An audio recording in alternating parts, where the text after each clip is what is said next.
اور ظاہر قرآن سے ہاتھ اٹھانا پڑے اور ہم اسے پھر آسمان کو آسمان علم و معرفت و ایمان اور اس قسم کی باتوں کو کہیں، اور شہاب کو ہم کہیں جناب یہ شہاب ستارے نہیں ہیں اور مصباح جو ہیں یہ ستارے نہیں ہیں بلکہ یہ علم ہے، یہ تقویٰ ہے، یہ اذکار ہیں. ہم اس قسم کی باتوں کی ہمیں ضرورت پیش نہیں آتی ہے، اس لیے کہ یہ جو انکشافات ابھی ہوئے ہیں اور جتنا فضا اور جتنی سما کو انسان نے دیکھا ہے، یہ سارا سماء دنیا یہ سماء اول ہے، اور سماء اول کی بھی تمام تر وسعتوں کو انسان نے ابھی تک درک نہیں کیا ہے. وَزَيَّنَّا السَّمَاءَ الدُّنْيَا بِمَصَابِيحَ، یہ مصابیح یہ جو ستارے آپ کو نظر آ رہے ہیں یہ سارے کے سارے ستارے آسمان اول سے ہیں، اور آسمان اول میں بھی ابھی ایسے ستارے موجود ہیں جن کی روشنی ابھی تک آپ تک پہنچی ہی نہیں ہے. بس یہ فضائے بے کرام میں اتنی وسعت ہے کہ آسمان اول میں بھی ابھی انسان کی رسائی نہیں ہوئی ہے کہ رسد کے آسمان ہفتم اور آسمان ہفتم کے بعد کے جو عالم ملکوت ہے وہاں کے اخبار ہم یہاں نقل کر سکیں. اور اس لیے سوال ہم آخر میں لیں گے انشاءاللہ 10-15 منٹ کے بعد. اس لیے اگر ہم اس کے ظاہر پر ہی لیتے ہیں کہ شیطان کیونکہ نار ہے، مٹی نہیں، ہمیں اوپر جانے کے لیے بہت زیادہ انرجی کی ضرورت پڑتی ہے اور ہمیں بہت زیادہ راکٹ اور پتہ نہیں کس کی ضرورت پڑتی ہے. اس کو جو نار ہے اس کو اتنا زیادہ ضرورت نہیں پڑتی، وہ بہت آسانی سے جا سکتا ہے اور وہ جایا کرتا تھا، اور اس کے لیے وہاں پر شہاب ہے. شہاب سے مراد یہی ستارے ہیں، اور یہ جو ستارے ہیں وہ بھی آسمان اول کے ستاروں کی بات نہیں کر رہے، ہم بحر بیکراں کی بات کر رہے ہیں. امام جعفر صادق علیہ الصلوۃ والسلام سے حدیث ہے کہ ابلیس جو ہے پہلے سماوات 7 آسمانوں تک جا سکتا تھا. جب حضرت عیسیٰ کی ولادت ہوئی تو 3 آسمان اس کے لیے ختم ہو گئے اور وہ 4 آسمانوں تک جا سکتا تھا. اور جب رسالت محمد صلی اللہ علیہ وآلہ وسلم کی ولادت ہوئی تو پھر آسمان ان پر بند ہو گئے، سارے آسمان اس پر بند ہو گئے، اور جب بھی وہ وہاں جانے کی کوشش کرتا اس پر نجوم کے ذریعے، ستاروں کے ذریعے اس پر حملہ کیا جاتا تھا. یہ اب اگر ہم ابھی تھوڑا سا اس کو سمجھنے کی کوشش کریں اور ہم سمجھ پائیں اور ڈائجسٹ کر سکیں تو بات یہ ہو رہی ہے کہ آسمانوں کو شیطان کی دسترسی سے دور رکھا گیا ہے، اور آسمان میں فرشتے ہیں، اور فرشتے اس عالم ملکوت میں ہیں جو کہ عالم ملکوت ہے جہاں تک راز کائنات کے راز اور اقتدار کا مقام ہے، عرش خدا ہے، وہاں تک چونکہ ان کی رسائی نہیں ہے. ہاں وہ اس کے قریب جا کر ان رازوں کو، ان باتوں کو سمجھنے کی کوشش ضرور کرتے ہیں. ان کو پھر نور کے ذریعے وہاں سے ان کو بگایا جاتا ہے. وَالْأَرْضَ مَدَدْنَاهَا وَأَلْقَيْنَا فِيهَا رَوَاسِيَ. ہم پہلے بھی پڑھ کے آئے ہیں، پچھلے سورہ ابراہیم میں تھا، سورہ رعد میں ہم نے پڑھا تھا. سورہ رعد میں جب ہم نے شروع کیا تھا، سورہ رعد میں ایک آیت میں ہی کہا کہ وَرَفَعْنَا السَّمَاءَ بِغَيْرِ عَمَدٍ تَرَوْنَهَا، کہ ہم نے آسمان کو بغیر نظر آنے والے پلرز پر استوار کیا. اتنا کہنے کے بعد پھر زمین پہ آگے اور زمین کو پھر تفصیل سے بیان کیا اور بہت سی وہاں 9 خصوصیات زمین کی بیان کی تھی. یہاں پر بھی اب آسمان سے بات فوراً پھر زمین پہ آ رہی ہے. بہت خوبصورت کانٹراسٹ ہے قرآن میں، اور ہمیشہ آپ کو ان سارے حقائق کو ایک ساتھ لے کے چلا جاتا ہے کہ آپ آسمانوں میں گم نہ ہو جاؤ، زمین آپ کو نظر نہ آئے، زمین پہ ہی نہ رہ جاؤ، زمین گیر نہ ہو جاؤ، تمہیں آفاق اور وہ نظر ہی نہ آئے. ہر طرف انسان کی نگاہ ہونی چاہیے، ہر طرف کو دیکھنا چاہیے. تو میں ابھی آسمانوں کی سیر کرا دی، آسمانوں کو بتایا کہ فرشتے وہاں ہیں، شیاطین کی وہاں رسائی نہیں ہے، اس کی حقیقت کے بعد اب زمین پہ آ جاؤ. وَالْأَرْضَ مَدَدْنَاهَا، اور زمین کو جو ہے اس کو ہم نے پھیلایا. وَأَلْقَيْنَا فِيهَا رَوَاسِيَ، اور اس میں پہاڑ گاڑ دیے. وَأَنبَتْنَا فِيهَا مِن كُلِّ شَيْءٍ مَوْزُونٍ، اور اس میں سے معینہ مقدار کی ہر چیز اگائی. اللہ اکبر. موزون وزن سے ہے، وزن کے یعنی معینہ مقدار. ہم نے اس زمین کو پھیلایا اور اس زمین کو ایسے پھیلایا کہ یہاں آپ رہ سکیں، آپ دس نہ جائیں، اور اتنا سخت بھی نہ ہو کہ کوئی چیز اس میں سے اگ نہ سکے. اس کو پھیلایا اور میدان بنایا تاکہ آپ کھیتی باڑی کر سکیں. سب کو میدان نہ بنایا کہ آپ کا پانی کہیں سے چل کے آپ تک نہ آ سکے، وہاں ہم نے پھر پہاڑ بھی بنائے. پہاڑ ایسے بنائے کہ وہ بادلوں کو روک سکے, اس کو وہاں پر سٹور کر سکے, وہاں گلیشیئرز بن سکیں اور وہاں سے پانی بہ کر پھر زمینی کیا ہے مسطح زمینی علاقوں تک, یہاں ہم پنجاب ہم تک آ سکے اور گلگت بلتستان کے پہاڑوں میں جا کے یہ سارا برف سٹور ہو سکے اور ان کو سیراب کر سکے. اور پھر اس کے بعد فَأَنبَتْنَا فِيهَا مِنْ كُلِّ شَيْءٍ, اور زمین میں سے اگنے والی ہر چیز کو موزون اور معین مقدار میں بنایا, اور یہ اتنا دقیق اور عمیق ہے کہ اس توازن میں ذرہ برابر فرق آ جائے تو پھر پودا نہیں رہتا, پھل نہیں رہتا. اور یہی ایک ہی زمین ہے, ایک ہی پانی ہے, اور اس سے مختلف پھل کیوں اٹھتے ہیں؟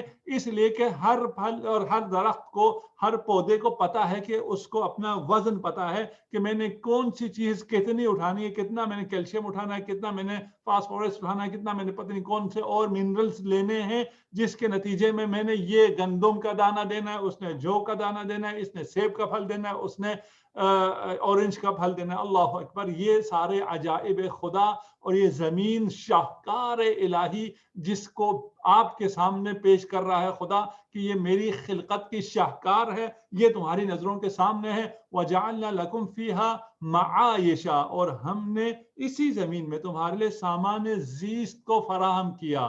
ہم معیشت کہتے ہیں, معیشت, تو آپ کے جو معائش ہے اس کو, سامان زیست کو اسی زمین پہ تمہارے لیے ہم نے فراہم کیا. اور ومن لستم لہو برازقین, اور ان مخلوقات کے لیے بھی رزق ہم نے اسی زمین میں رکھا جس کی روزی تمہارے ذمے نہیں ہے. اللہ اکبر, اس خوبصورتی سے اس زمین کو پھیلایا ہے, اس خوبصورتی سے اس زمین کو اس کائنات میں رکھا ہے, سمویا ہے اور سیٹ کیا ہے اور حرکت میں رکھا ہے کہ تمام انسانوں کے لیے, تمام جانداروں کے لیے یہاں سامان حیات فراہم ہوا ہے, جبکہ سامان حیات کائنات میں ابھی تک جتنی ہماری نالج ہے اور کہیں نہیں ہے, اور ہو بھی تو انتہائی کم ہوگی. اور اس زمین پر یہ فراہم کرنے کے بعد فرمایا کہ ہم نے تمہاری روزی بھی اور جن کی روزی تم پر تمہارے ذمہ نہیں ہے ان کی روزی بھی ہم نے یہاں پر فراہم کی ہے. مثلا آپ اور آپ کے اہل و عیال اور آپ کے جو جانور ہیں جو آپ پالتے ہیں ان کی روزی کا تو آپ انتظام کرتے ہیں, لیکن ہزاروں جانور اور ہیں جن کی روزی کا ہمارے ذمہ نہیں ہے, ہم ان کی روزی کا انتظام نہیں کرتے, لیکن وہ ان سے زیادہ ہیں جن کی روزی کا ہم انتظام کرتے ہیں. اس سے ہمیں سمجھ میں آنا چاہیے کہ ہماری روزی کا انتظام بھی اس کے ہاتھ میں ہے جو اتنی عظیم مخلوقات کی روزی کا انتظام کر سکتا ہے, جو پتھر کے دل میں, زمین کی گہرائیوں میں, فضاؤں کی بلندیوں میں موجود تمام تر جاندار, سمندر کی تہ میں موجود جانداروں کی روزی کا بندوبست کر سکتا ہے, کر رہا ہے. اور اس نے ہماری روزی کا کہا ہے کہ میں تمہیں اتنا عنایت کروں گا, اتنا دوں گا, اتنی جگہوں سے دوں گا, ایسی جگہوں سے دوں گا کہ تمہیں پتہ ہی نہ چلے. یرزقہ من حیث لا یحتسب, جس کا گمان بھی نہیں ہے وہاں سے تمہیں روزی دوں گا. لیکن اس روزی لینے کے لیے ایک شرط ہے, تم تقوی اختیار کرو. ومن یتق اللہ, اگر تقوی اختیار کرو تمہیں روزی ہی روزی. اور ہم روزی کی تلاش میں اس وعدے خدا پر ایمان لائے بغیر, یقین رکھے بغیر ہر مخالفت خدا کو انجام دیتے ہیں, اور پھر کہتے ہیں ہم نے کمانا تو ہے, ہم نے زندہ تو رہنا ہے. وَإِن مِّن شَيْءٍ إِلَّا عِندَهُ خَزَائِنُهُ, بس یہ آخری آیت ہے, اس کے بعد ہم آپ سے کوئسچن لیتے ہیں انشاءاللہ. وَإِن مِّن شَيْءٍ, اور کوئی چیز ایسی نہیں ہے, إِلَّا عِندَهُ خَزَائِنُهُ, إِلَّا ان کے اس کے خزینے, اس کے خزانے ہمارے پاس ہیں. تمام اشیاء کے سارے خزانے میرے پاس ہیں. خدا ارشاد فرما رہا ہے وَمَا نُنَزِّلُهُ إِلَّا بِقَدْرٍ مَعْلُومٍ, اور پھر ہم اسے مناسب مقدار میں نازل کرتے ہیں. وَمَا نُنَزِّلُهُ, تمام خزانے میرے پاس ہیں, ان خزانوں کو میں نازل نہیں کرتا, الا بقدر معلوم, الا ان کے جتنا معین مقدار میں نازل کرنا ہوتا ہے اتنا ہی ہم نازل کرتے ہیں. خزائن, خزن یعنی خزینہ, اردو میں ہم کہتے ہیں جہاں کسی چیز کو محفوظ رکھا جاتا ہو. اللہ کے پاس ہر چیز کا خزانہ اللہ کے پاس ہے, یعنی آپ کے پاس جو کچھ ہے وہ تمام کی تمام نعمتیں اللہ کی دی ہوئی ہیں, اور وہ تمام نعمتیں قبضہ و قدرت الہی میں ہیں. اور خزائن خدا سے مراد یہ ہے کہ یہ نہیں ہے کہ خدا نے اتنا سونا خلق کر دیا اور اس کو فلاں جگہ سٹور کر دیا، زمین میں اتنا تیل سٹور کر دیا، یا ملکوت میں مریخ میں فلاں میں جگہ جہاں پہ رکھا ہوا وہ اللہ کے خزائن ہو. نہیں، بلکہ اللہ کے خزائن قبضے قدرت الہی میں ہے. یعنی وہ جو جتنا جب چاہے خلق کر سکتا ہے، یہ کر سکنا یہ قدرت خزینہ الہی ہے، کیونکہ اس کی قدرت لامتناہی ہے. اسی کے حساب سے اس کا خزانہ بھی لامتناہی اور لامحدود ہے. اگر سمجھا سکا ہوں میں کہ اگر آپ خزانہ الہی کو مادی سمجھیں گے تو محدود ہوگا، جتنا خلق کیا ہوگا اتنا ہوگا، وہ بے شک اس کائنات سے بھی زیادہ وسیع پھر بھی محدود ہے. لیکن خزینہ الہی قدرت الہی ہے، اس لیے کہ وہ جب جس چیز کو خلق کرنا چاہے خلق کر سکتا ہے اور جس کی ضرورت ہو. اب جو قدرت الہی میں ہے وہ تمام چیزیں جو بالقوہ موجود ہیں، وہ اشیاء ذخیرہ الہی میں. مثلا آپ کو ابھی اولاد کی تمنا ہے اور آپ کو اولاد چاہیے، اولاد خزینہ الہی میں ہے. خدا جب چاہے آپ کو عطا کر سکتا ہے. اس کو جب قوہ سے نکل کر فعلیت اور مرحلے ایجاد و تخلیق میں داخل کیا جائے تو اس کو ایک تقدیر اور توازن کے ساتھ خلق کیا جاتا ہے. تقدیر اور توازن کے ساتھ مرحلے ایجاد اور مرحلے تخلیق میں لایا جاتا ہے. اگر میں تھوڑا سا آسان کرنے کے لیے آپ کو میں کہوں، فرض کریں کہ میرے پاس ایک ایسی طاقت ہے جس میں جو چاہوں وہ میں اگر کمانڈ دے دوں تو وہ چیز پروڈیوس ہو سکتی ہے. میرے پاس یہ پرنٹر ہے، جتنا میں چاہوں میں اس سے پرنٹ کر سکتا ہوں. لیکن آپ کہیں گے آپ نے کتنا پرنٹ کیا؟ میں کہوں جب مجھے جتنا چاہیے ہوگا میں ایک کمانڈ دوں گا تو پرنٹ ہو جائے گا. تو میرے پاس سارے پیپر، سارا علم جو ہے جتنا میرے پاس کمپیوٹر میں ہے وہ موجود ہے. اب کیسے پرنٹ دیتے ہیں، کب دیتے ہیں، وہ اس کے لیے میں تو اپنی ضرورت کے مطابق دوں گا. قدرت الہی میں ہر چیز ہے، اس میں تو کوئی شک نہیں. لامحدود قدرت الہی ہے، لامحدود خزینہ الہی ہے. جو چاہیے اس سے مانگ لو، وہ جب تم مانگو گے وہ دے گا. اور دینے کے لیے وہ ایجاد و تخلیق میں جب اس چیز کو قرار دے گا تو وہ نعمت تم تک آئے گی. اور جب تم تک آئے گی تو وہ بقدر معلوم ایک حکیمانہ مقدار میں آئے گی. میں صرف مثال دینے کے لیے، اللہ کے پاس پانی کی کوئی کمی نہیں ہے. پانی سمندر کا جتنا پانی ہے سب خدا کا ہے. اس کو جب چاہے وہ اٹھائے، لفٹ کرے، بادلوں پر چلائے، جہاں چاہے جتنا چاہے برسائے. لیکن وہ بقدر معلوم پانی کو وہاں سے اٹھاتا ہے، بقدر معلوم پانی یہاں سے یہاں برساتا ہے. اس لیے نہ سیلاب آتا ہے اتنا کہ بہہ جائے. جس طرح جب اس کا ارادہ تعلق آیا تو حضرت نوح کے زمانے میں اتنا پانی اٹھایا کہ سیلاب آ گیا، پوری دنیا بہہ گئی. لیکن وہ معمولاً بقدر معلوم اٹھاتا ہے پانی کو اور بقدر معلوم برساتا ہے پانی کو، تاکہ تمہارا یہ نظام سسٹم چلتا رہے. وہ خدائے کریم ہے. اس خدا کے بارگاہ میں ہم شکر ادا کرتے ہیں کہ اس نے ہمیں رمضان سی نعمت عنایت کی ہے اور ہمیں رمضان قرآن کے ساتھ بسر کرنے کی توفیق عنایت فرمائی ہے. آپ سوال کر سکتے ہیں. بسم اللہ الرحمن الرحیم. السلام علیکم. وعلیکم السلام. میرا سوال ہے 20ویں آیت سے ریلیٹڈ کہ ہر مخلوق کا رزق اللہ تعالیٰ نے متعین کیا ہوا ہے. روح بھی مخلوق ہے. مجھے یہ بتائیے گا کہ روح کا رزق کیا ہے؟ Thank you. جی، ہم جب کہہ رہے ہیں کہ ہر جو بھی مخلوق ہے اس کا رزق خدا کے اوپر ہے. روح بھی ہے اور بھی بہت سی مخلوقات ہیں جو ہمارے لیے مجہول ہیں. ٹھیک، اب رہ گیا ہماری روح کی غذا کیا ہے. اگر آپ دنیا والوں سے پوچھیں تو وہ کہتے ہیں موسیقی روح کی غذا ہے. ٹھیک، اچھا، اور وہ کون کہتے ہیں موسیقی روح کی غذا ہے؟ جو روح کو نہیں مانتے ہیں. وہ خود ویسی آپ بات کریں روح کی کہ بھئی جی ہاں میں نے اسی لیے پوچھا کیونکہ ہم بہت الجھے ہوئے ہیں ان چیزوں میں. کہ ویسی اگر ان سے پوچھا جائے کہ موسیقی کے روح کے بارے میں پوچھا جائے تو وہ کہتا ہے روح وہ نام کی کوئی چیز ہوتی نہیں ہے، یہ دنیا ہے، اسی کو انجوائے کرو، ختم، بات ختم ہو گئی. پھر اگر آپ پھر بھی ان کے دام میں نہ آئیں اور روح کی طرف آپ توجہ کریں تو پھر روح کی غذا بھی وہ خود فراہم کرتے ہیں. کہتے ہیں جی روح کی غذا موسیقی ہے. نعوذ باللہ. ٹھیک، روح کی غذا، روح جو ہے وہ مادی نہیں ہے، روح مجرد ہے. ہمیں مجرد چیزوں سے، غیر مادی چیزوں کا اتنا ایکسپیرینس نہیں ہے، اگرچہ ہم خود اس کا پارٹ ہیں. یعنی ہم خود حصہ ہیں. ہماری حقیقت یہی روح ہے. اس کے باوجود ہم کیونکہ مادی دنیا میں ہیں، ہمیں غیر مادی چیزوں کا علم نہیں ہے. ہم ہر وہ چیز جو آپ کی روح کو سکون دے، غذا جب آپ کھانا کھا لیتے ہیں، آپ کو بہت بھوک لگ رہی ہوتی ہے، آپ نے افطار کیا، آپ کو سکون مل گیا، تو آپ کی غذا وہ ہے جس سے آپ کو سکون ملے. آپ اگر خدا نہ خواستہ کوئی زہر کھا لے تو وہ غذا نہیں ہے، اس لیے کہ اس کے سکون میں اس کا سکون خاتمہ ہو جاتا ہے. اسی طرح ہمیں اب کیونکہ ہم روح رکھتے ہیں تو ہم خود درک کر سکتے ہیں کہ ہماری روح کو کیا کھانے سے سکون ملتا ہے. الا بذکر اللہ تطمئن القلوب، کہ ذکر خدا غذا یہ روح ہے، انسانی ہے. اسی لیے قلب جو روح کے ذریعے ہی، قلب سے مراد یہ دل نہیں ہے کہ آپ کا دل اگر ہارٹ بیٹ صحیح نہیں ہے تو آپ میڈیکل اسپیشلسٹ کے پاس نہ جائیں، آپ ذکر الہی کریں. یہ قلب نہیں ہے، قلب سے مراد وہی روح ہے، اصل حقیقت ہے ہماری. اس کو اطمینان ذکر سے ملتا ہے. بس ہم کہہ سکتے ہیں کہ روح کی غذا ذکر ہے. جزاک اللہ.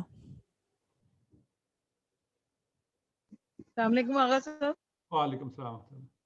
جی میں نے پوچھا شہاب ثاقب یہ جو ذکر آیا ہے کہ جب آتے ہیں شیاطین باتیں سننے کے لیے تو ان کو ستارہ جو دیکھتا ہوا شعلہ، تو یہ جو کبھی کبھی نیوز میں آتا ہے کہ شہاب ثاقب ملا ہے کہیں زمین کے کسی حصے سے، تو یہ وہی چیز ہوتی ہے؟ صحیح، اچھا سوال ہے. اس کو ہم نے چھوڑ دیا تھا کہ بہت لمبا نہ ہو جائے. یہاں پر ایک تو جو شہاب ثاقب سے مراد وہ آسمانی پتھر جو تقریباً 10 کھرب کی صورت میں آتے ہیں زمین کی طرف، اور ان میں سے کچھ جو ہیں وہ زمین کے جو ہمارا ایٹماسفیئر ہے اس میں بھی داخل ہو جاتا ہے، اور پھر وہ ہوائی غلاف میں داخل ہونے کی وجہ سے وہ شعلے میں تبدیل ہو جاتا ہے. اسے ہم شہاب ثاقب کہتے ہیں، وہ جو نظر بھی آتا ہے. یہاں یہ شہاب ثاقب نہیں ہے، اس لیے کہ شہاب ثاقب یہاں وہی نجوم ہیں، وہی ستارے ہیں، وہ مراد ہیں، یہ مراد نہیں ہے. اس لیے یہ تو آپ کی فضا میں ہیں. وہ آسمان، جس آسمان کی قرآن بات کر رہا ہے وہ